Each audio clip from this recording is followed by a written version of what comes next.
Without a doubt, Pakistan is one of the most misunderstood countries in the world. Even though its tourism industry is starting to pick up and it has become a slightly more popular tourism destination in recent years, especially with the rise of social media, there's still a lot of misconceptions about this country and myths that people believe to be true when in reality they are not. So in this video, I want to talk to you a little bit about some of these myths and misconceptions and tell you why they are or are not true from someone who has actually been to Pakistan as a tourist. So if you're new here, by the way, my name is Lauda and I've spent the past few years traveling all over the world. In this channel, I typically share lots of travel vlogs, hidden gems, and travel guides, so if that sounds like something you like, make sure you subscribe for more. And now let's go back into the video. So myth number 1, Pakistan is just a desert. So don't get me wrong, Pakistan does have deserts, but it is a huge and super diverse country and it has many more types of landscapes. For example, if you go to the north of the country to Gilgit-Baltistan and parts of KPK, which are some of the most popular areas with tourists in the country, those places have so many mountains. Pakistan actually has some of the highest mountains in the world. It has 5 mountains over 8,000 meters and the second highest mountain in the world actually, which is K2, which is the highest just after Everest.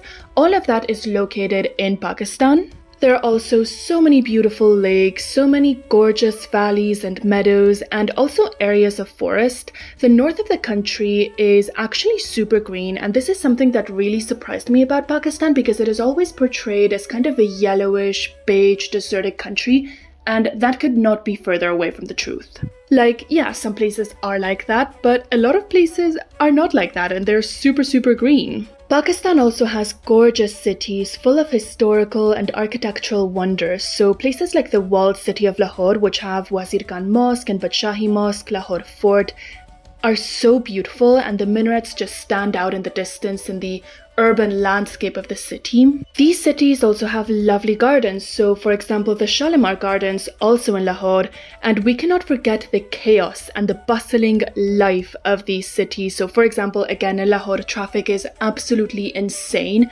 and I wouldn't call it pretty, but I would call it interesting. And these are just some of the landscapes which you can find in Pakistan. There's so much more. Like if you go south to Karachi, you can find amazing beaches as well. You can find canyons and so much more that I personally didn't get to see. But my point is, Pakistan is not just a desert. There are deserts, but there's also so much more. And there is so much to see and to do in Pakistan. So myth number 2. If you're a woman traveling to Pakistan, you have to cover up. So I totally get where this comes from because there's countries like neighboring Iran or Afghanistan which do have some very strict dress codes, and by law you have to cover up or dress a certain way. But that is not the case in Pakistan. Pakistan doesn't have any laws telling women or men how they have to dress, so legally speaking, you could walk around the streets of Pakistan just wearing a bikini if you wanted to. That is not to say that it is smart though. Pakistan is still a very conservative country, so it is recommended that you cover up a little bit more and that you dress a little bit more modestly, but this is purely to respect the culture of the country that you're traveling to and not because you have to abide by any laws. And this is just my personal opinion. I don't think that anyone should be judged by the clothes that they choose or choose not to wear. But when you're traveling to a country that is not your own, I do encourage people to dress according to the cultural standard of the country that they're visiting, purely out of respect. So because of that, I do encourage women to dress a little bit more modestly when they're visiting Pakistan. I also think that if you're a woman planning to go to the country, you're going to feel a lot more comfortable if you dress according to like cultural norms. And you're definitely going to be less stared at if you dress kind of similarly to how Pakistani women dress. Take that from my experience. I definitely made this mistake of kind of dressing in a more Western way, and I definitely felt more uncomfortable. But from my experience, what I found works best in Pakistan is you should always wear long trousers or long skirts, never shorts or short skirts. Wearing short sleeve is okay in places like the mountains in Gilgit-Baltistan where there's lots of hikers and culture isn't as conservative, but I wouldn't wear short sleeves in the cities. I did that in Islamabad and I regretted it, so I wore long sleeves in Lahore and never show any cleavage. I would also not wear anything that is tight-fitting or that shows your shape in any way. Definitely wear loose clothing instead of tight clothing.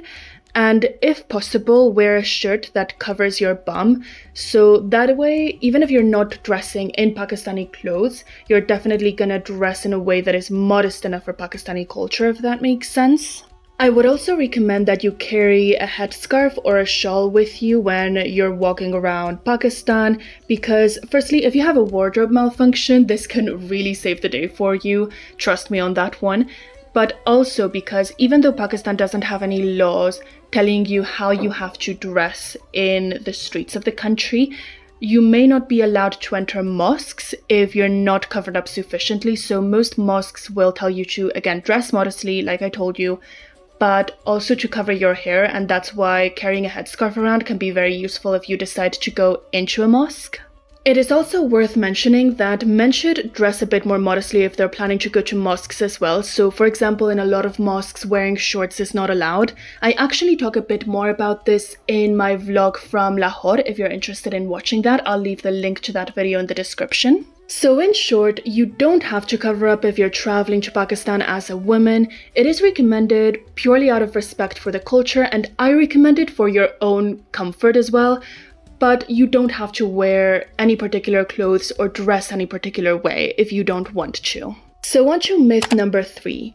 Visas to Pakistan are very difficult to get. So I wouldn't say that visas to Pakistan are the easiest in the world, but I also wouldn't say that they're particularly difficult.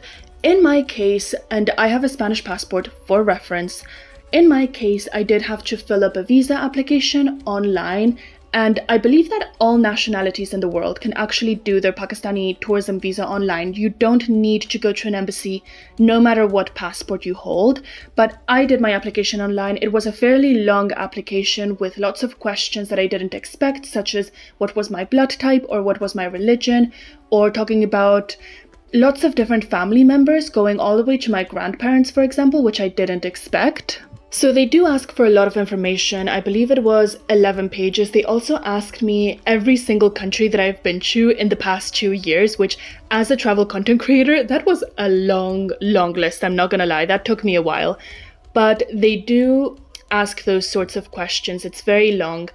And you also need something called an LOI. So an LOI is the letter of invitation, which should be provided either by the tour company that you're traveling with in Pakistan or by someone that you know in Pakistan, like a family member or a friend that you're going to visit. I will also say that the Pakistani immigration website gave me a few problems, not so much when I was doing the visa, but when I was trying to access the portal, like when I was trying to put my password in and that kind of thing.